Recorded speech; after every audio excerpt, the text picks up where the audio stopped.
महल के सबसे ऊंचे महल में, जहां से पूरी रियासत दिखती थी, 3 बहनें बैठी थीं। उनके कपड़े पुराने जमाने के थे, लंबे, बंद गले के, जड़ाऊ किनारी वाले। बड़ी राजकुमारी अलबेला के सिर में दर्द था, उसकी मुट्ठी बंद थी और आंखें बंद। उसके चारों ओर हवा फुसफुसा रही थी। मेज, कुर्सी, दीवार, मोमबत्ती, हवा, दर्द, अलबेला। हर चीज, हर शख्स लगातार अपना असली नाम दोहरा रहा था, वो नाम जो दुनिया की हर चीज को उसकी शक्ति देता था, महाकाव्य का नाम। पर वो नाम अब सिर्फ शोर थे, एक ऐसा कोलाहल जिसे वो इस्तेमाल नहीं कर सकती थी, बस सह सकती थी। क्या हुआ? मध्यम राजकुमारी सेलीन ने पूछा। उसकी आंखें अजीब तरह से फड़क रही थीं। वो अलबेला के सिर के इर्द गिर्द देख रही थी, जहां हवा में धुंधली टूटी फूटी लिखावट तैर रही थी। एक ऐसा मंत्र जो हो सकता था दर्द मिटाओ, शांति लाओ। पर वो लिखावट अधूरी और पढ़ने से परे थी, जैसे पानी पर लिखे शब्द। कुछ खास नहीं, अलबेला ने दांत पीसते हुए कहा, बस पुराने नामों का शोर। तीसरी बहन, सबसे छोटी, लिडिया कोने में बैठी थी। उसके कंधे झुके हुए थे, जैसे कोई अदृश्य बोझ उन पर लदा हो। उसकी सांसें भारी थीं। आज सुबह से ही वो बोझ और भारी हो गया था, एक नए वादे का निशाना बनकर। कोई पुराना समझौता किसी पूर्वज द्वारा उस जादुई जुबान से किया गया जो अब खो चुकी थी, अभी सक्रिय हुआ था। ये उसकी हड्डियों पर दबाव डाल रहा था। ये उनकी विरासत थी, महामौन के बाद की। 100 साल पहले आखिरी जादूगर रानी ने किसी भयानक आपदा से बचने के लिए सारी जादुई जुबान, सारे असली नाम दफन कर दिए थे। उसने स्वयं को भी उन नामों के साथ एक अकथनीय कब्र में बंद कर लिया। तब से राजघराने के वारिसों में जादू सिर्फ एक अभिशाप की तरह प्रकट होता था, बिना शब्दों के, बेकाबू, दुखदाई। उनका पालन पोषण उनके चाचा प्रिंस रीजेंट वलेरियस ने किया, जो एक व्यावहारिक शख्स थे। तुम्हारी शक्तियां तुम्हारे राज का बोझ हैं, वो कहते थे, जब लिडिया बोझ से दबकर जमीन पर गिर पड़ती।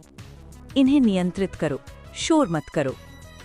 पर नियंत्रण संभव नहीं था। एक रात अलबेला का सिरदर्द इतना तेज हुआ कि वो चीखने लगी। उसके कमरे में हर चीज एक साथ अपना नाम चिल्ला रही थी। सेलीन ने देखा कि उसके आसपास की हवा में लिखावट पागलों की तरह नाच रही थी। चुप कराओ, बांधो, तोड़ो, सभी अधूरे।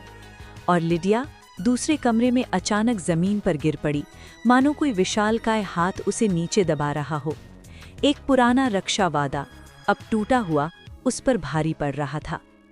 जब वे होश में आईं तो अलबेला के होठों से एक शब्द निकला था जिसे उसने शोर से पकड़ा था, वेदना। उस शब्द के निकलते ही कमरे की हवा ठंडी पड़ गई। मोमबत्ती की लौ एक पतली नीली रेखा में बदल गई। सब कुछ स्थिर हो गया, जैसे समय थम गया हो। डर के मारे तीनों जम गईं। ये पहला संकेत था। जुबान मर चुकी थी, पर उसकी प्रतिध्वनि जिंदा थी, और वो प्रतिध्वनि भूखी थी।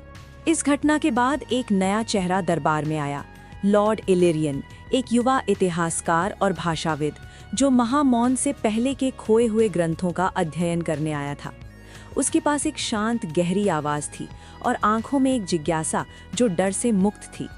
जब उसने पहली बार एलबेला को देखा तो वो स्तब्ध रह गया, न उसकी सुंदरता से, बल्कि उसके चेहरे पर छाए उस दर्द से, उस संघर्ष से। और जब सेलीन ने अपनी अजीब झपकती आंखों से उसकी ओर देखा तो इलेरियन ने देखा कि उसके इर्द गिर्द कुछ तैर रहा है। वो लिखावट, वो उसे देख सकता था नहीं, पर वो उसकी प्रभाव को महसूस कर सकता था। एक दिन जब लिडिया फिर से वादों के बोझ तले दबी, इलेरियन ने उसके पास जाकर पूछा, ये कहाँ से शुरू होता है? उसने हौले से अपनी उंगली उसकी कनपटी पर रखी। किस दिशा में दबाव है? लिडिया हैरान रह गई। कोई पहली बार उसके अभिशाप को महसूस करना चाहता था, न कि नजरअंदाज। धीरे धीरे एक अजीब रिश्ता बनने लगा। इलेरियन एलबेला के शोर को आवाजें कहता, सेलीन की लिखावट को छिपे हुए इतिहास का नाम देता और लिडिया के बोझ को वफादारी का स्मारक कहकर पुकारता। उसकी बातों में कोमलता थी, एक समझ, एक ऐसा प्रेम जो डरता नहीं था बल्कि जानना चाहता था। एक शाम एलबेला ने इलेरियन के साहस से प्रभावित होकर उसे बताया, जब मैंने वेदना शब्द कहा, कुछ हुआ जैसे कोई सुन रहा हो। इलेरियन की आंखें चौंधिया गई। तुमने एक अधूरा मंत्र पूरा किया, एक अर्थ दिया। उसने पुराने ग्रंथों की बात की, महामौन एक दुर्घटना नहीं था, ये एक संगरोध था, किसी चीज को बांधने के लिए। और तुम तीनों, तुम उस बंधन की चाबी हो। तुम्हारी शक्तियां दरवाजे पर दस्तक देने की कोशिश हैं। प्रेम बढ़ा और उसके साथ ही भय भी। एलिरियन के साथ समय बिताते हुए अलबेला के शोर में एक नई विशिष्ट आवाज जुड़ गई, एक फुसफुसाहट जो बाकी सबसे अलग थी। भूख, खा जाओ, मुक्त करो। सेलीन ने देखा कि अब अलबेला के चारों ओर लिखावट सिर्फ अधूरे मंत्र नहीं बल्कि चेतावनियां थीं। उसे मत सुनो, दरवाज़ा मत खोलो, वो नाम खाता है। लिडिया पर बोझ और बढ़ गया। नए वादे नहीं बल्कि पुराने सड़े गले वादे जो अचानक सक्रिय हो उठे, जैसे कोई चाबी ताली में घूम गई हो। एक अंधेरी रात जब चांदनी बादलों में छिपी थी, एलिरियन ने उन्हें महल के नीचे पुराने तहखाने में ले जाया। वहां एक दीवार पर उसने एक चिन्ह खोजा था, एक बंद मुंह वाला चेहरा। यहाँ है, उसने कहा। उसकी आवाज़ में एक अजीब उत्तेजना थी।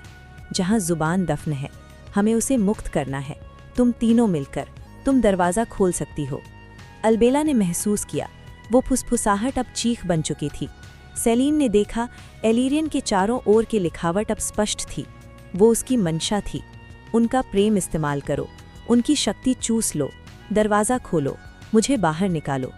वो एलिरियन नहीं था, वो था, वो चीज़ जिसे बांधने के लिए महामौन हुआ था। एक परजीरी भावना, एक लालसा का मंत्र जो असली नामों को खाकर खुद को बढ़ाता था। एलिरियन इसका मोहरा था, इसका शिकार, इसका स्वर। लिडिया चीसी एक अदृश्य वादे के बोझ से दबकर जमीन पर गिर पड़ी। ये वादा था, कभी दरवाज़ा नहीं खोलना। नहीं, अलबेला ने कहा, आवाज़ कांप रही थी। तुम वही हो, तुम ही वो भूख हो।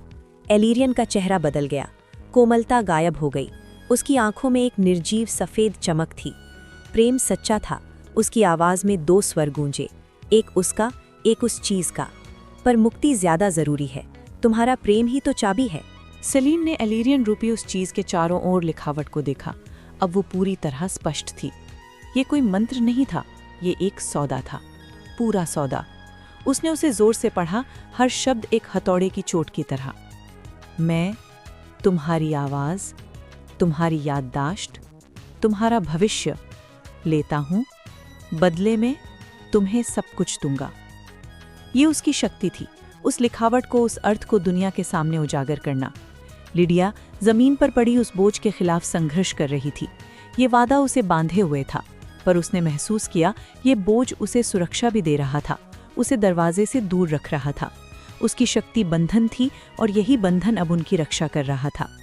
एल्बेला ने अपने सिर के कोलाहल पर ध्यान दिया। उसने एलिरियन की ओर देखा।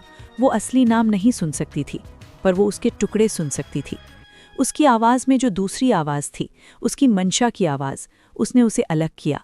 और फिर वो शब्द जो उसने पहले कहा था, वेदना, वो उस शब्द को लेकर उस चीज़ की लालसा की आवाज़ में मिला दिया। उसने आंखें बंद की। सारा शोर एक सुर में बदल गया। उसने जो शब्द कहा वो नाम नहीं, एक पहचान थी, एक सच्चाई। तू अकेला है। इस शब्द के निकलते ही एलिरियन के मुंह से एक चीख निकली जो मानवीय नहीं थी। उसके चारों ओर की लिखावट टूटकर बिखर गई। लिडिया पर का बोझ एक झटके में हल्का हो गया, मानो कोई बंधन टूट गया हो। एलिरियन जमीन पर गिर पड़ा। उसकी आंखों से वो सफ़ेद चमक गायब हो चुकी थी। सिर्फ एक खालीपन, एक डर था। माफ़ करना, वो फुसफुसाया। आंसू उसके गालों पर बहने लगे। उसने मेरी लालसा को देख लिया, जानने की लालसा को, और उसने उस पर कब्जा कर लिया। तीनों बहनें सांसें भरती हुई एक दूसरे से सटक पर खड़ी थीं। दरवाज़ा नहीं खुला था, पर वो चीज़, वो भूख अब और ज़ोर से फुसफुसा रही थी, निराश, गुस्से में। प्रेम ने उन्हें खतरे की ओर खींचा था, पर उनकी टूटी फूटी विरासत, उनके अभिशापों ने ही उन्हें बचा लिया था। अब वो जानती थीं, ज़बान दफन थी, पर उसकी प्रतिध्वनि नहीं मरी थी, और वो प्रतिध्वनि अब जाग चुकी थी। वो उन्हें देख रही थी, उनका इंतज़ार कर रही थी। और एलिरियन की टूटी फूटी पश्चाताप भरी नज़रों में वो एक और डर सामने आया। क्या उनका प्रेम अभी भी उसका हिस्सा था, या क्या ये उनकी एकमात्र ढाल बन सकता था? सवाल हवा में लटका रहा। जवाब की आवाज़ अभी दफन थी।